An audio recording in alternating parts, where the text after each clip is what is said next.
responds to signals, and acceptance is one of the strongest safety signals the body can receive. Long before you had language, your nervous system learned how to survive. It learned to detect danger, tension, threat, and safety. It learned this through sensation, not thought. So when you stop fighting reality, the body feels it first, often before the mind understands what just happened. This is why acceptance can feel relieving even when nothing has been solved. Nothing changed externally.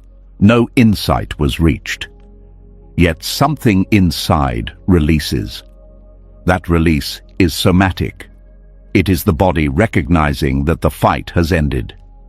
Resistance keeps the nervous system in a state of readiness. Muscles stay tight, breathing stays shallow, attention stays narrowed. The body prepares for impact that never comes. Acceptance signals that there is no immediate threat. The body begins to downshift. This downshift is not weakness, it is regulation. When the body feels safe enough, the mind naturally quiets. Thoughts slow not because you force them to, but because they are no longer needed to manage danger. This is why trying to calm the mind without addressing the body often fails. The mind is responding to bodily tension it did not create.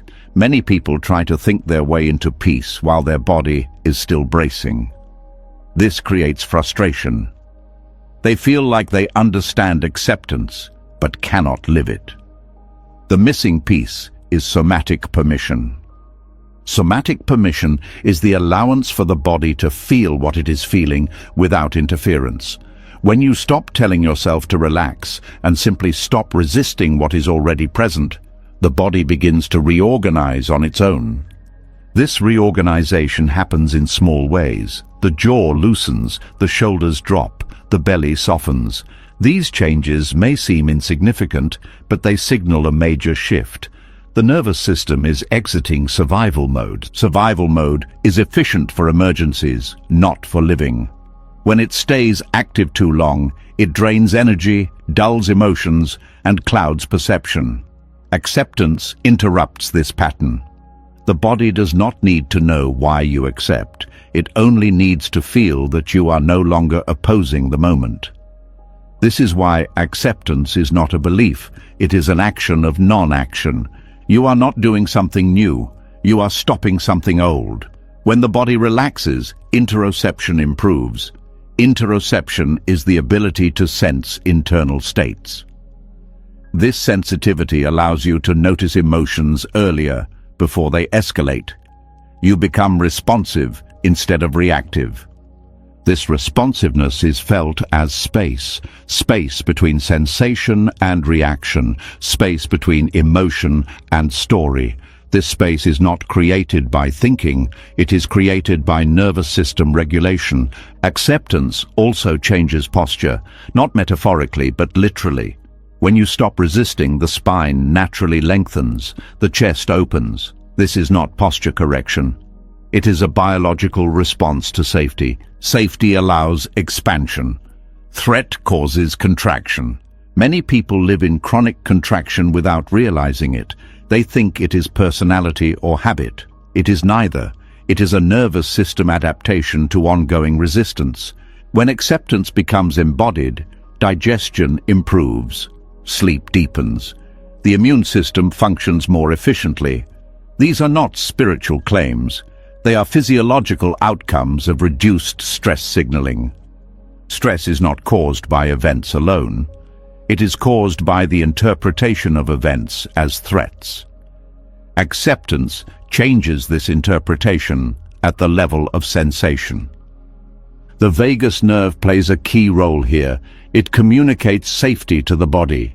When acceptance is present, vagal tone improves. This supports calm alertness, emotional flexibility, and social connection. This is why acceptance often brings a sense of warmth or softness. The body is shifting from fight or flight to connection and rest. The mind often resists this shift. It feels unfamiliar. Calm can feel boring or unsafe to a system accustomed to tension. This is why some people feel restless when they first experience somatic peace. Restlessness is not failure, it is withdrawal from adrenaline. Just as the body adjusts when caffeine leaves the system, it adjusts when stress hormones decrease. This adjustment period requires patience. Acceptance supports this transition by allowing sensations to be felt without labeling them as problems. Sensations may include emptiness, heaviness, or vulnerability. These are signs of recalibration, not collapse. The body is learning a new baseline. This learning cannot be rushed, it cannot be commanded, it must be allowed. Intellectual acceptance without somatic acceptance creates dissonance. You say yes mentally, but the body still says no. True acceptance includes the body.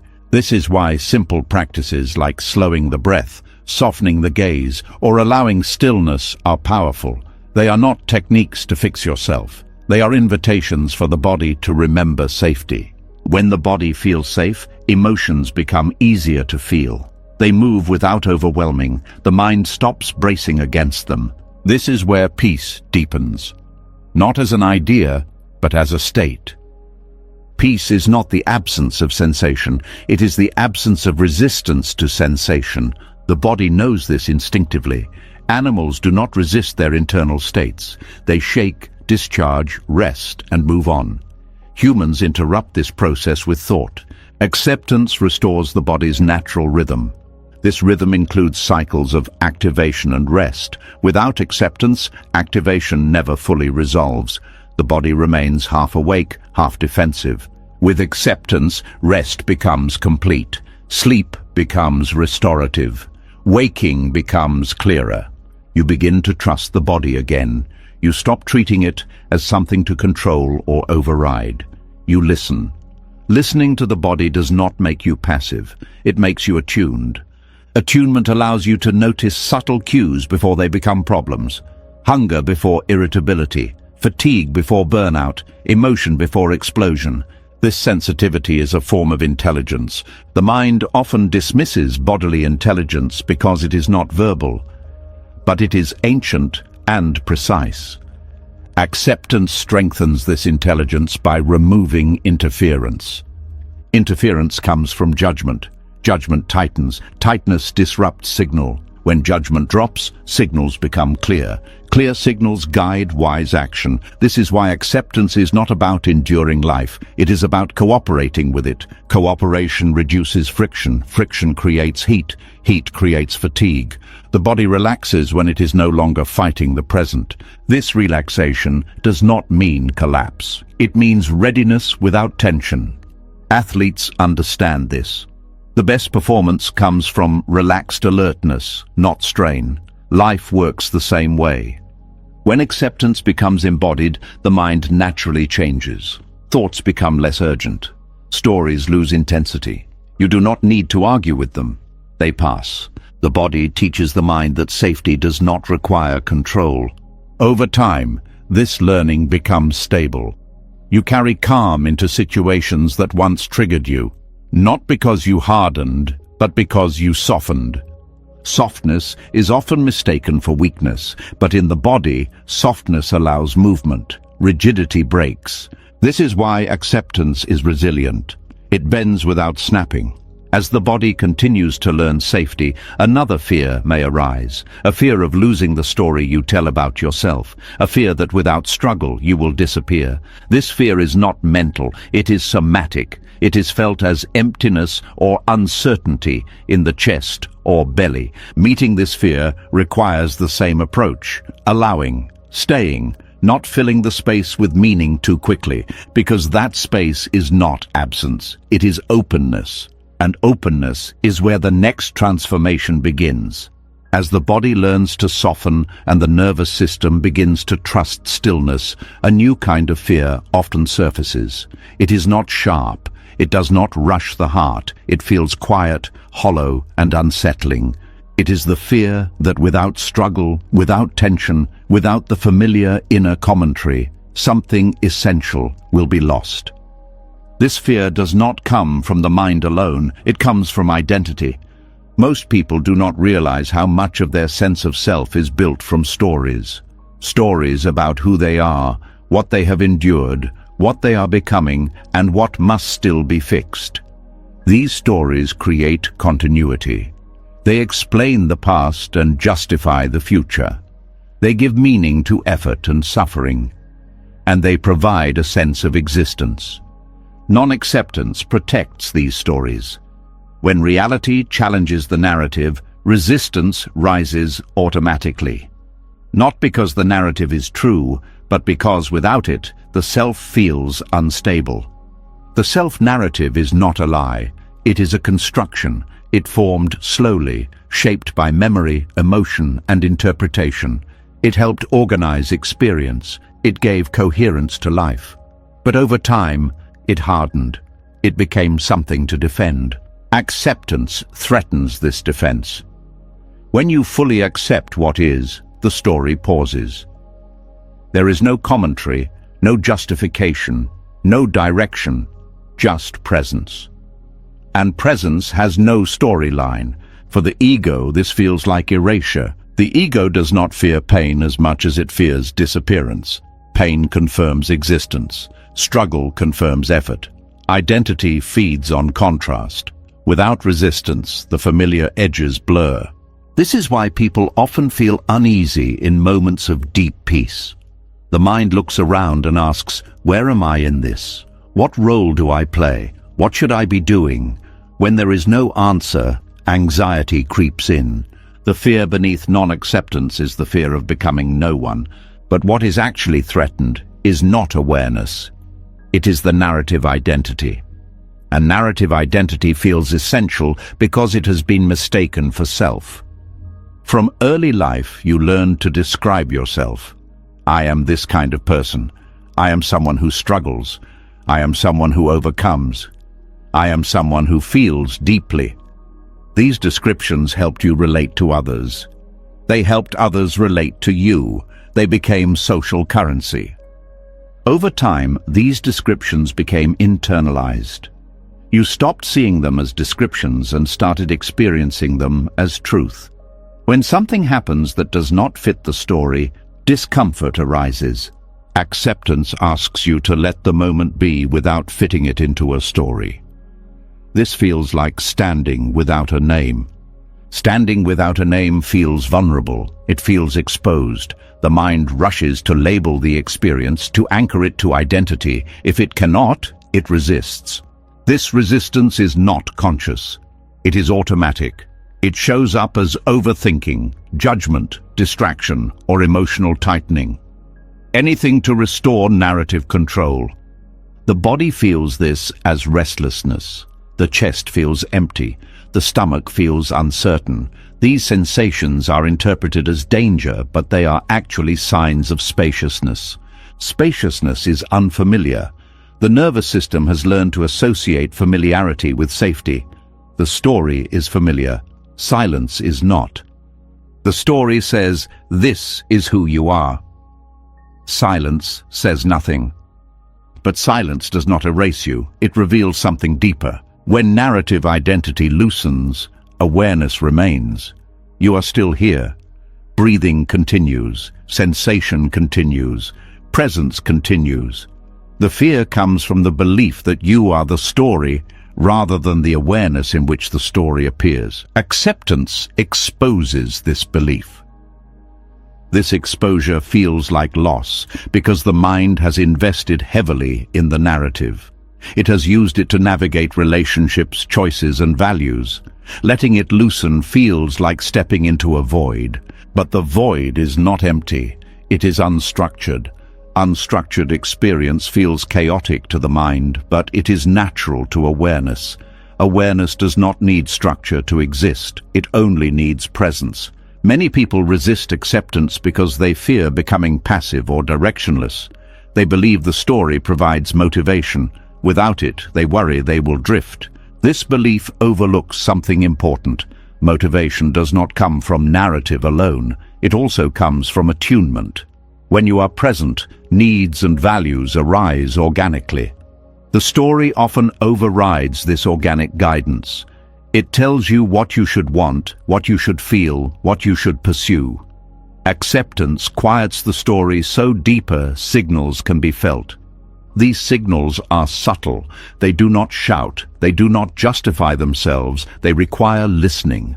Listening without interpretation feels risky to the ego. The ego wants certainty. It wants to know where this is going. Acceptance offers no guarantees. It offers presence. Presence feels like groundlessness at first. There is no plan to hold on to, no identity to lean on. This is why non-acceptance persists, even when it hurts. Pain with identity feels safer than peace without it. The fear of losing the narrative is also the fear of losing control over meaning. The story explains why things happen. Without it, events are just events. This neutrality feels unsettling. Meaning gives comfort. It makes suffering feel purposeful. Acceptance does not remove meaning, but it stops forcing it prematurely. Forcing meaning is another form of resistance. It fills space that could otherwise allow understanding to emerge naturally. When acceptance is present, meaning arises slowly, if at all, and sometimes no meaning is needed. Life simply unfolds. This simplicity is deeply threatening to a mind trained to analyze and interpret. The self-narrative also carries unresolved emotional energy. Pain that has not been felt fully becomes part of the story. Letting go of the story means letting the pain surface without explanation. This feels dangerous. The mind prefers to keep pain packaged in narrative form rather than feeling it directly. Acceptance opens the package. This opening requires courage, not dramatic courage, but quiet willingness.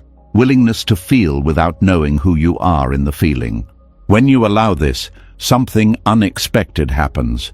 The fear does not grow, it softens. The emptiness fills with presence. The body relaxes into the unknown. You discover that you do not disappear without the story. You become more available. Available to sensation. Available to connection. Available to life. The self-narrative often isolates. It separates you from others by reinforcing difference. Acceptance dissolves some of these boundaries. You feel more human, less defined. This can feel disorienting. It can also feel relieving. Relief comes from no longer having to perform an identity. You do not need to be consistent. You do not need to be coherent. You can respond to what is here now. This responsiveness feels alive. It does not rely on memory. It does not project into the future. It moves with conditions.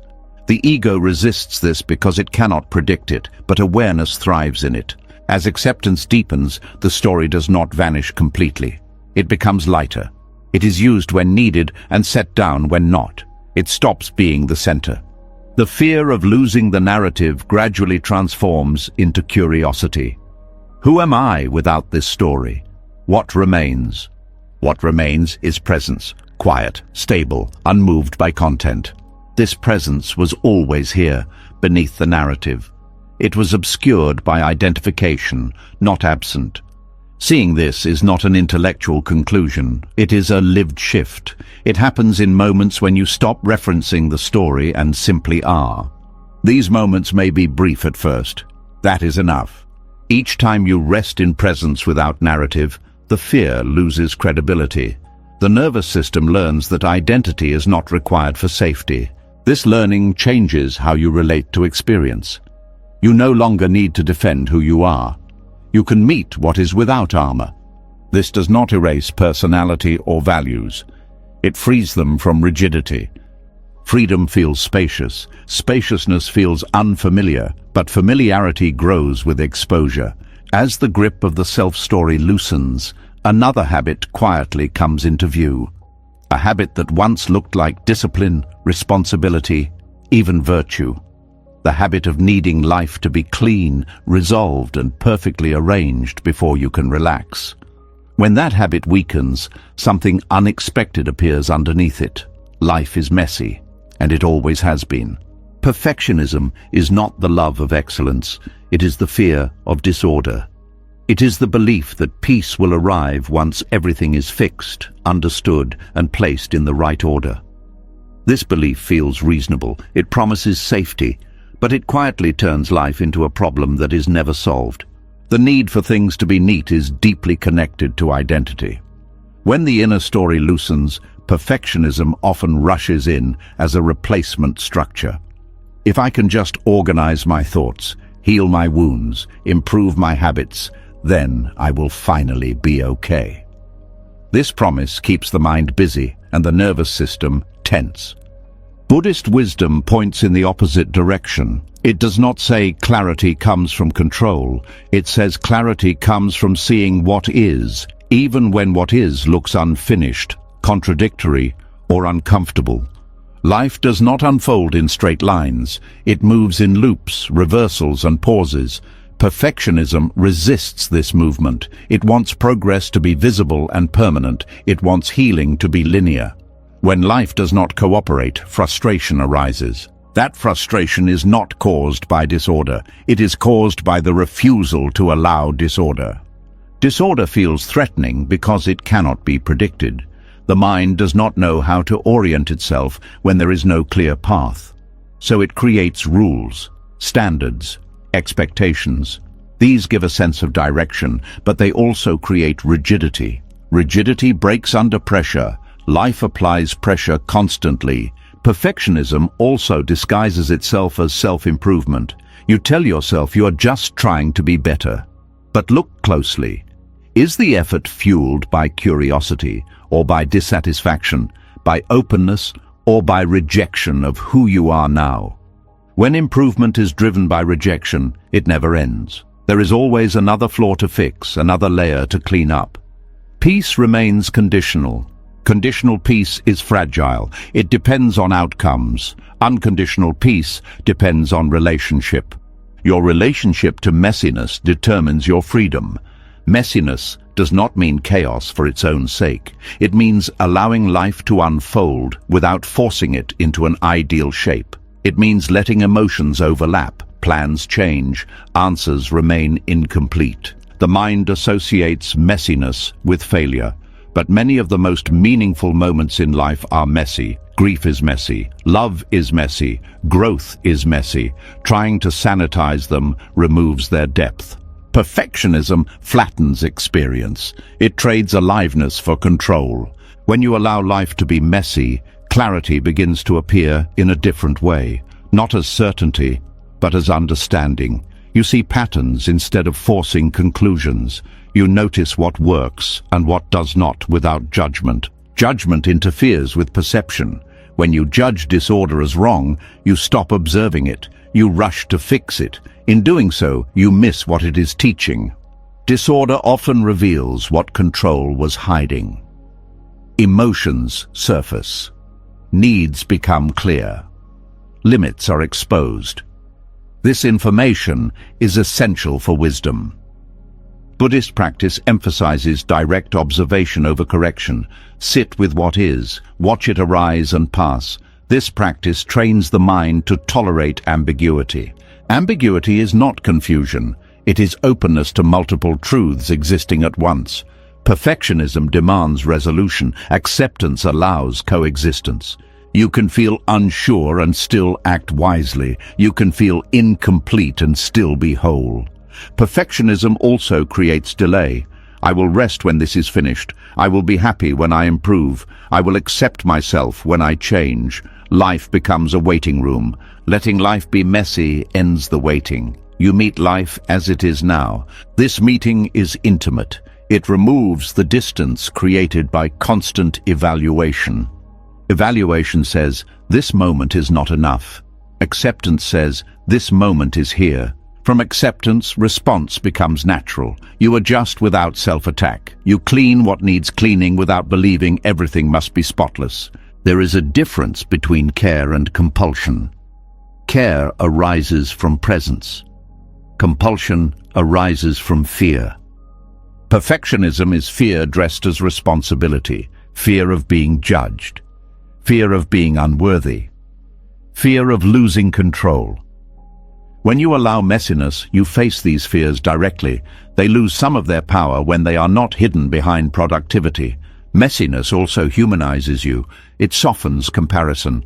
You stop measuring yourself against imagined ideals. You see that everyone is navigating uncertainty. This recognition builds compassion for yourself and others. Compassion does not arise from perfection. It arises from shared vulnerability.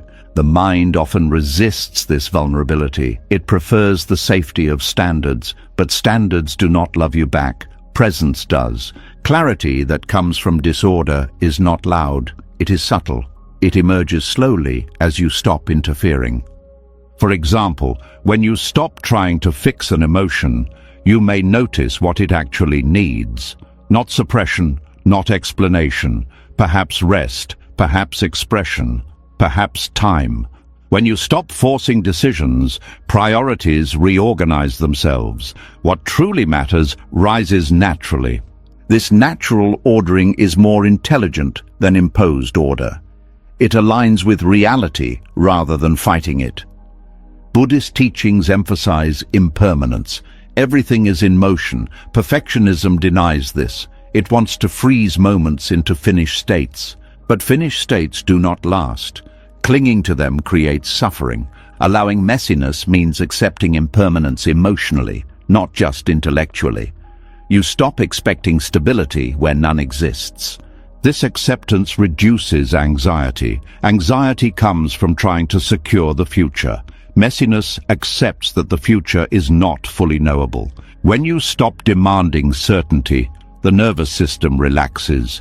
It no longer has to prepare for every possible outcome. Relaxation does not mean carelessness. It means trust. Trust that you can meet what arises. Trust that clarity will emerge when needed. This trust grows through experience. Each time you allow disorder without collapsing, confidence builds. Confidence not in outcomes, but in presence. Letting life be messy also means allowing yourself to be inconsistent. You do not have to always respond the same way. You are allowed to learn. Learning requires mistakes. Mistakes require tolerance of imperfection. Perfectionism punishes mistakes. Acceptance integrates them.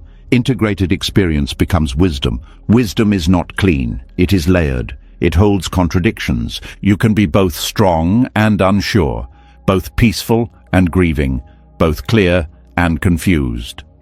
Trying to resolve these contradictions too quickly creates inner conflict.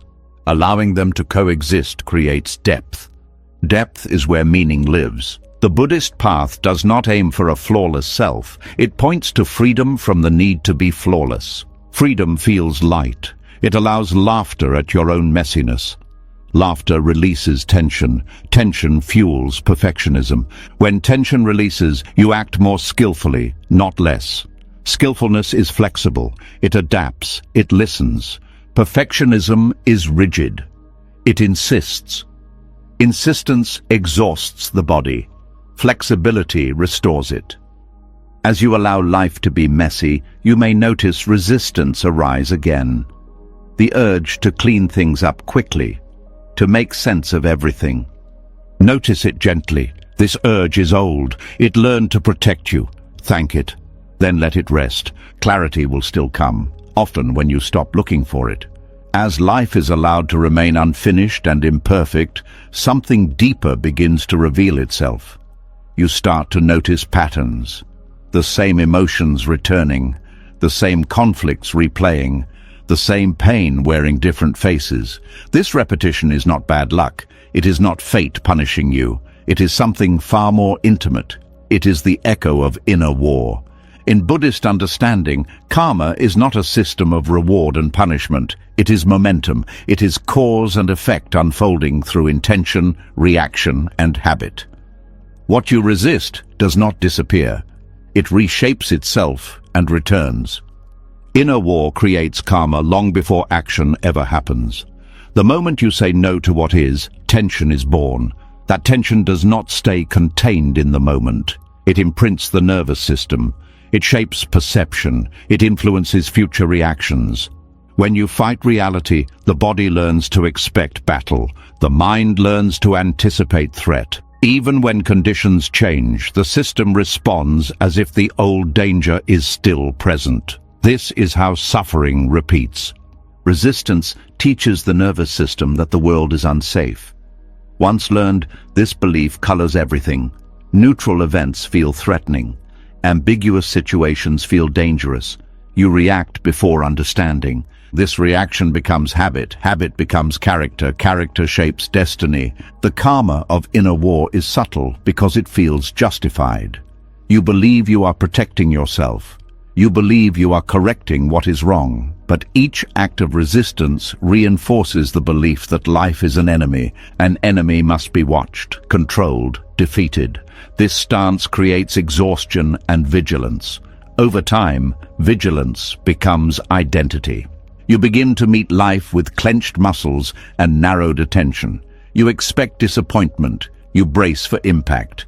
Even joy feels temporary because the system is waiting for the next threat. This waiting is suffering. Inner war also shapes how you relate to others. When you fight your own experience, you fight theirs. You correct emotions. You resist differences. You see people as problems to manage rather than beings to meet. These interactions create feedback loops. Others respond defensively. Conflict escalates. You conclude that the world is difficult. The belief is reinforced. Karma is not destiny. It is pattern, and patterns can be seen. When you notice repeated suffering, look beneath the surface. Ask not what is wrong with life, but where resistance is still active. Often the pain is not new. It is familiar energy moving through a new form. The mind wants to solve this intellectually. It wants explanations. But karma is not resolved by understanding alone. It is resolved by changing relationship. Each moment of non-resistance interrupts momentum. Each moment of acceptance plants a different seed. Seeds do not sprout immediately. This is why acceptance can feel unrewarding at first. You do not see instant results, but beneath the surface, patterns are shifting. When you respond instead of react, the nervous system learns something new. It learns that safety does not require defense. This learning alters future responses. Over time, situations that once triggered you lose their charge. Not because they changed, but because the inner war ended. Inner war also distorts memory. Painful experiences are replayed with resistance, reinforcing the emotional imprint. Acceptance allows memory to settle without reactivation. When memories settle, they stop shaping present perception. You stop expecting the past to repeat. This expectation is a major source of suffering. You anticipate pain before it arrives. Often, it never does, but the body suffers anyway. Karma is created as much by anticipation as by action. Resistance also shapes choice. When you fight reality, you choose from fear. Fear narrows options. You repeat familiar patterns because they feel safer than the unknown. These choices create similar outcomes. You conclude that nothing changes. But what remains unchanged is the stance toward experience. Acceptance opens choice. It expands perception. New responses become possible. This is why Buddhist teachings emphasize right view. Right view is not belief. It is clear seeing without distortion. Resistance distorts. When view is distorted, action follows suit. Even well-intended actions create harm. Inner war also drains energy. When energy is low, resilience weakens. You become more reactive. The cycle tightens. Breaking the cycle requires rest from battle. Acceptance is that rest. Rest does not mean inaction. It means ceasing unnecessary struggle. When struggle ends, energy returns. With energy comes patience. With patience comes wisdom. Wisdom recognizes that not every discomfort is a problem. Not every challenge is an attack. Some are simply conditions passing through. Seeing this clearly reduces suffering immediately. The karma of inner war also explains why spiritual bypassing fails. When you suppress discomfort in the name of positivity, resistance remains. The body remembers. Suppressed resistance resurfaces later, often stronger. Acceptance allows discomfort to move through fully. This completes the cycle. No residue remains to shape the future. Completing cycles is essential. Incomplete experiences linger. They seek resolution through repetition. Repetition is not punishment, it is an invitation to awareness. Each repeated pattern is an opportunity to respond differently. When you respond differently, karma changes direction. This change is not dramatic. It is quiet, subtle, but profound. You may notice fewer emotional spikes, shorter recovery times, more space between trigger and response. These are signs that inner war is dissolving. As inner war dissolves, the future feels less heavy. You stop projecting old pain forward. The mind becomes more present. The body becomes more relaxed. Life still brings challenges. Acceptance does not eliminate difficulty. It eliminates unnecessary suffering. This distinction is crucial. Suffering multiplies when pain meets resistance. Pain transforms when it meets awareness. The seeds you plant now shape future experience. Each moment of acceptance plants a seed of ease. Each moment of resistance plants a seed of struggle. This is not moral judgment. It is mechanics.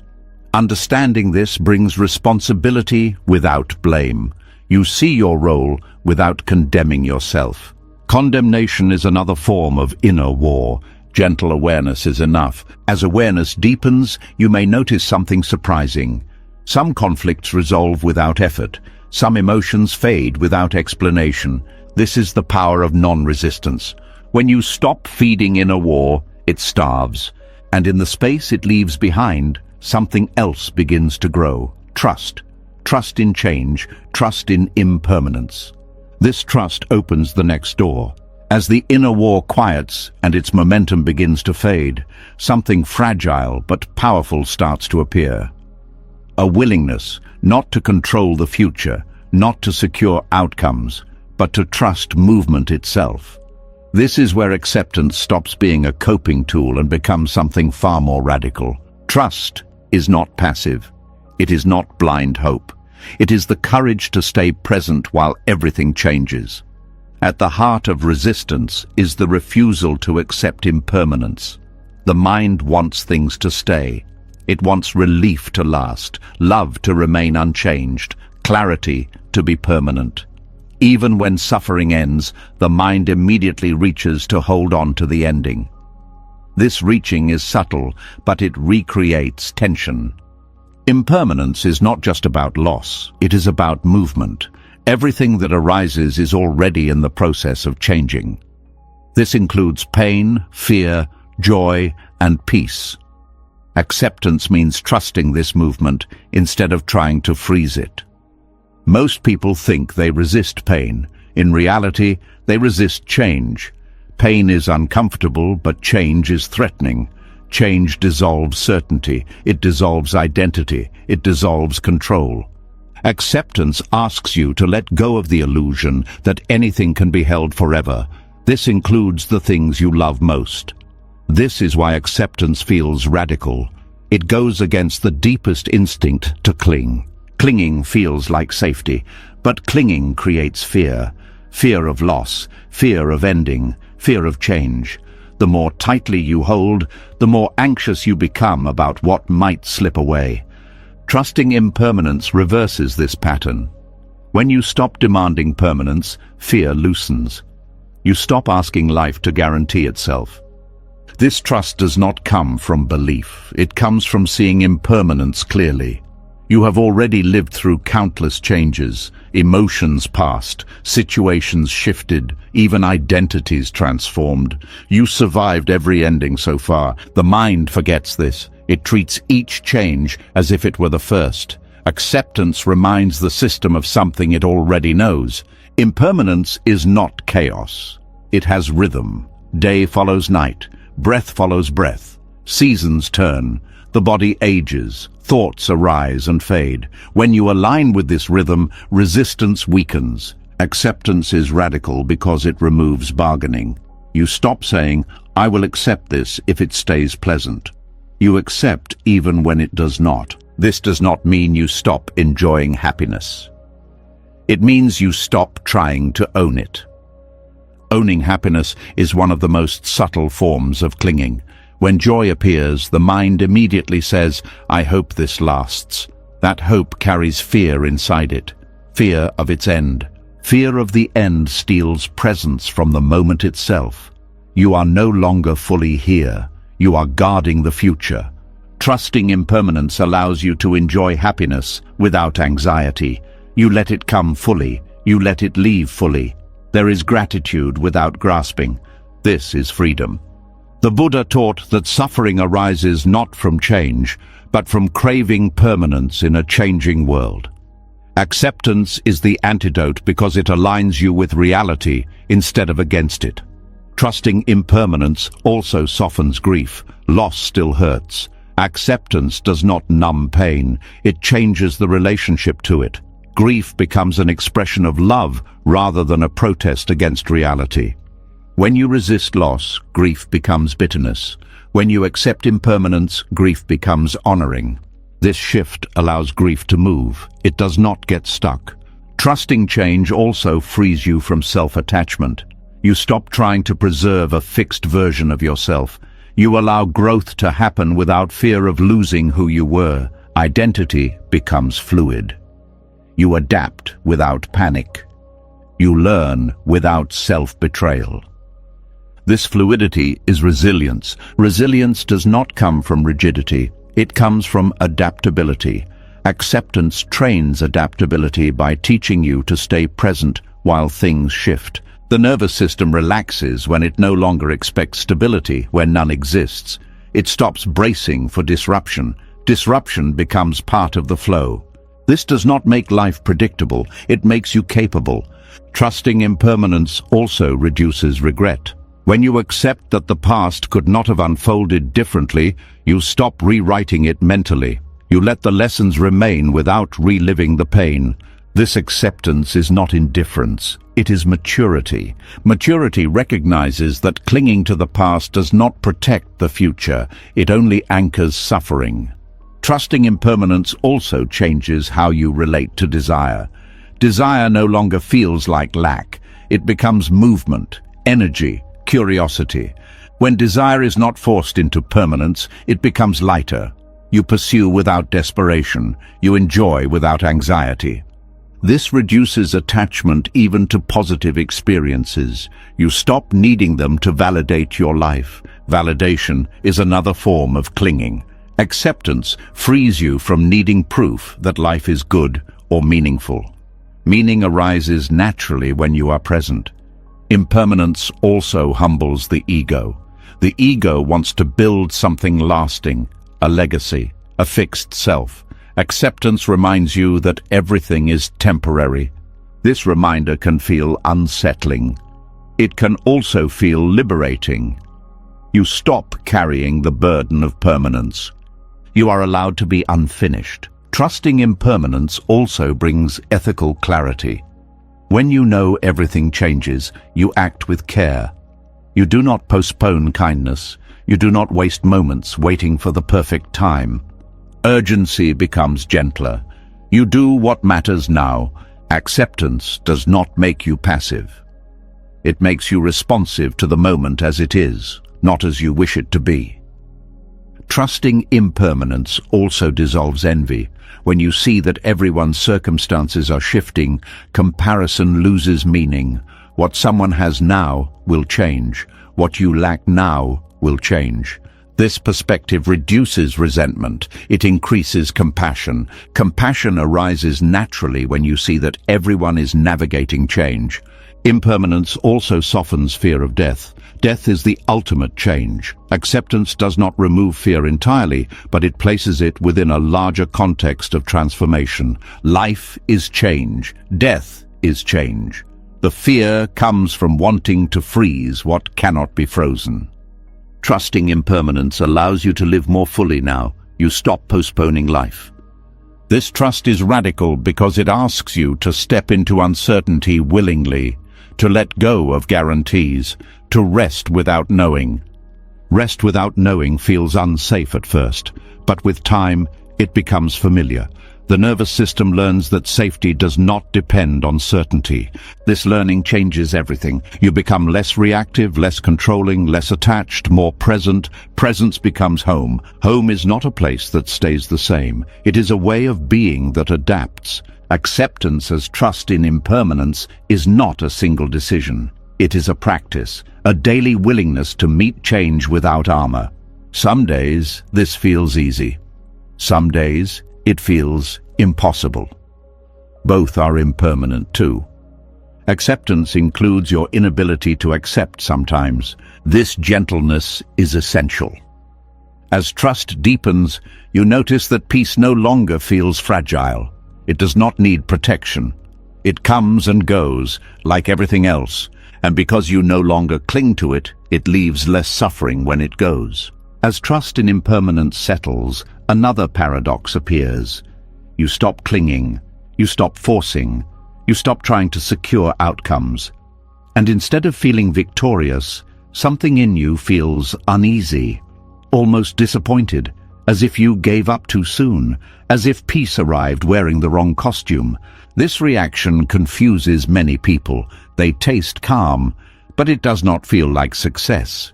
It feels quiet, ordinary, undramatic. The ego looks at this softness and calls it failure.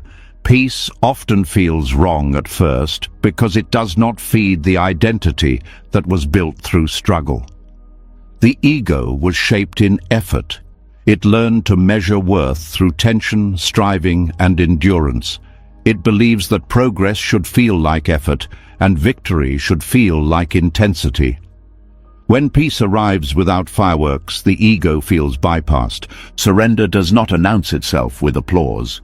It does not validate the story of how hard you tried. It simply ends the fight.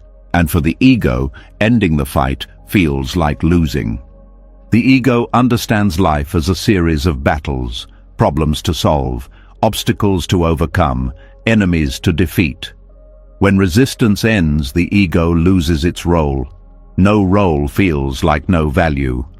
This is why peace can feel empty at first, not because it lacks depth, but because the identity that thrived on struggle no longer knows how to exist.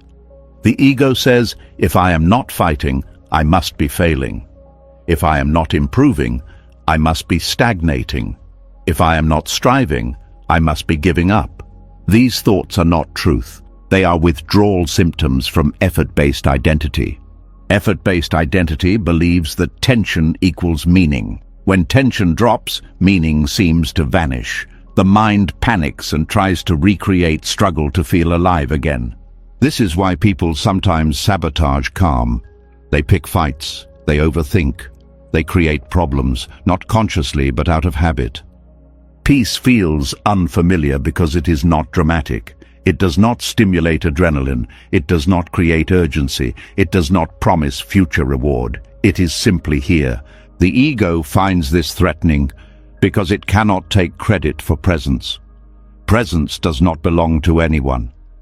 Surrender is misunderstood because it sounds like collapse, but collapse is forced.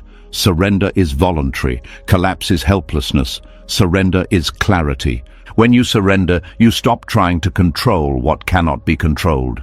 You stop insisting on outcomes.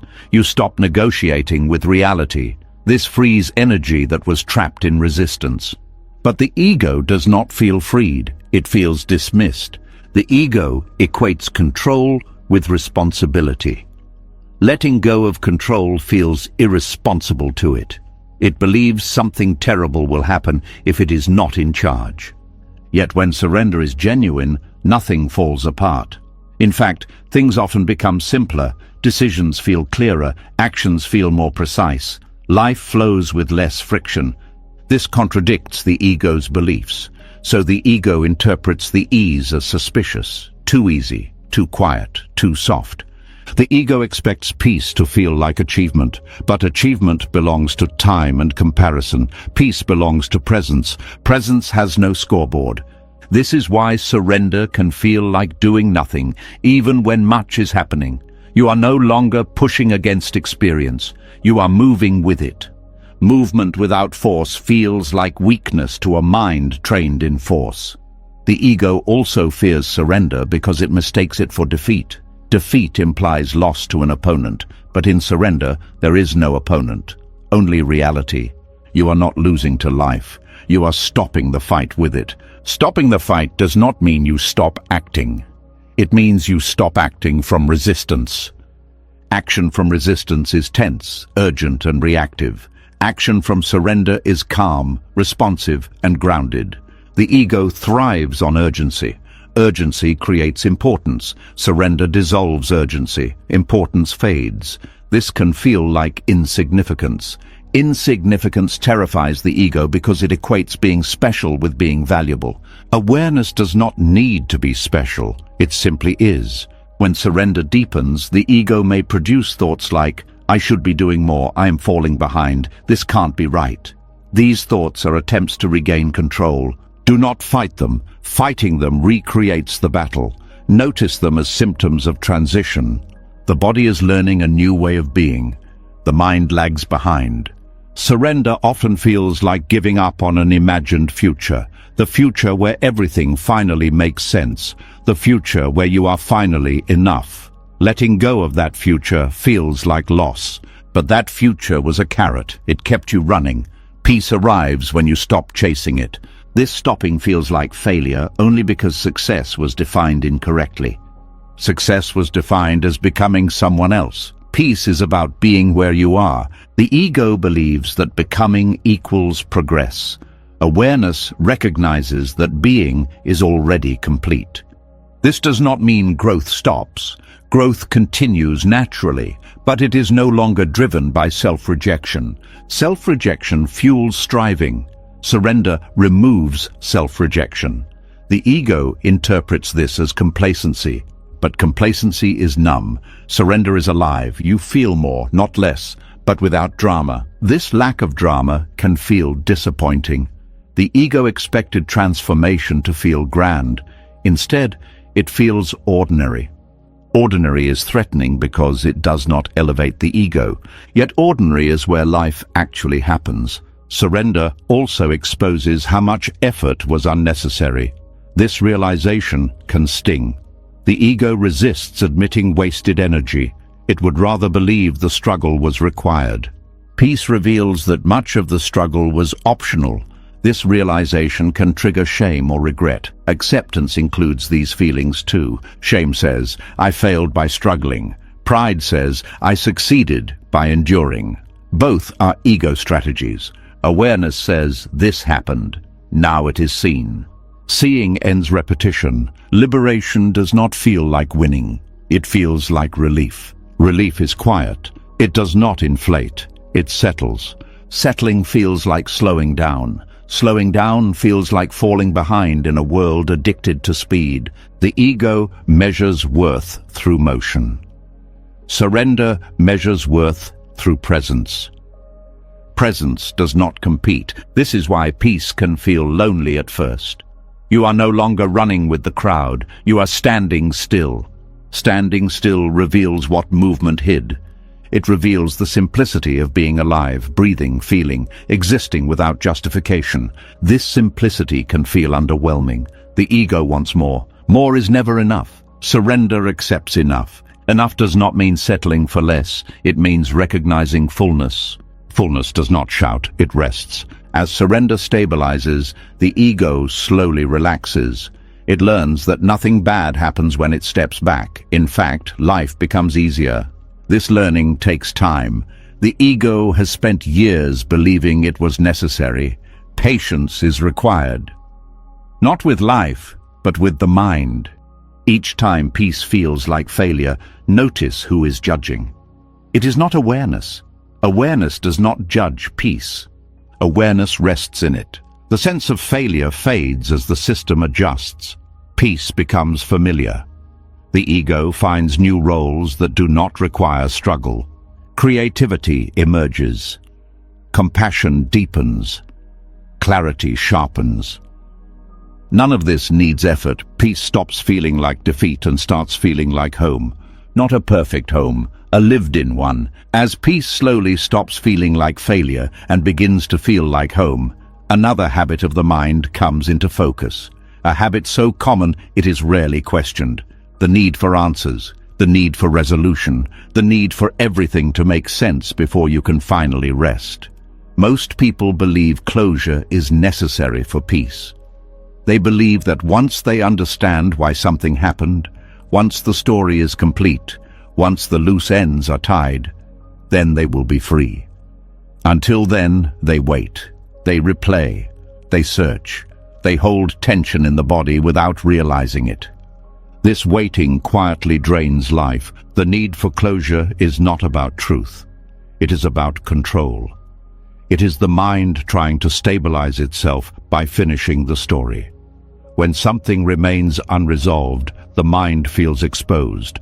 It does not know where to place the experience, so it keeps returning to it. Unresolved experiences feel heavy not because they are incomplete, but because they are resisted. The resistance says, this should have ended differently. There should be an explanation. There should be justice. There should be clarity. But life does not always provide these things, and when the mind insists on them, suffering continues. Acceptance changes this relationship completely. When you accept an experience fully, even without understanding it, the nervous system relaxes. The body stops bracing for an answer that may never come. This is the quiet freedom of not needing closure. Closure is often confused with healing, but healing does not require resolution. It requires allowance. When an experience is allowed to exist as it is, without demand, its emotional charge begins to dissolve. The mind wants to explain pain because explanation feels like mastery. If I understand it, I can contain it. But containment is not the same as release. Release happens when the body no longer needs to protect against the memory. Memories are not stored as stories alone. They are stored as sensations: tightness, heat, constriction. These sensations persist when the experience was not allowed to complete itself emotionally. Completion does not mean conclusion, it means full contact. When something painful happened, perhaps you were not able to feel it fully at the time. You survived by suppressing, distracting, or moving on too quickly. This was intelligent. It protected you then. But later, the body asks for completion. The mind responds by searching for closure through thought. This does not work because the body does not process through explanation. It processes through presence. Acceptance allows the body to feel what was once too much, slowly, safely, without forcing. When you stop needing closure, you stop interrogating the past. You stop asking it to justify itself. You allow it to be what it was. This allowance is not approval, it is recognition. Recognition says, this happened, it affected me, and it does not need to make sense for me to be at peace now. This realization is deeply liberating. Many people stay trapped in old pain because they believe they cannot move forward without answers. But answers often come too late, or not at all. Waiting for them ties your peace to conditions you cannot control. Not needing closure returns peace to the present. The mind fears this because it equates unresolved with unsafe. But unresolved does not mean ongoing, it means incomplete narrative, not incomplete experience. When you accept that some experiences will never fit neatly into a story, the story loses its grip. The emotional energy bound to the need for resolution begins to unwind. This unwinding feels like softening. The chest loosens, the breath deepens. The body stops replaying the moment. You may notice that memories arise with less intensity. They no longer hijack the present. They feel distant, neutral, informational. This does not mean you forget, it means you are no longer reliving. Reliving is caused by resistance. Acceptance allows memory to remain in the past. The need for closure also affects relationships. Many people carry unfinished conversations in their minds for years. Words they wish they had said. Apologies they never received. Endings that never came. These unfinished loops consume energy. Acceptance does not rewrite these conversations. It releases the demand that they be completed. You realize that peace does not require the other person to understand, apologize, or change. Peace requires you to stop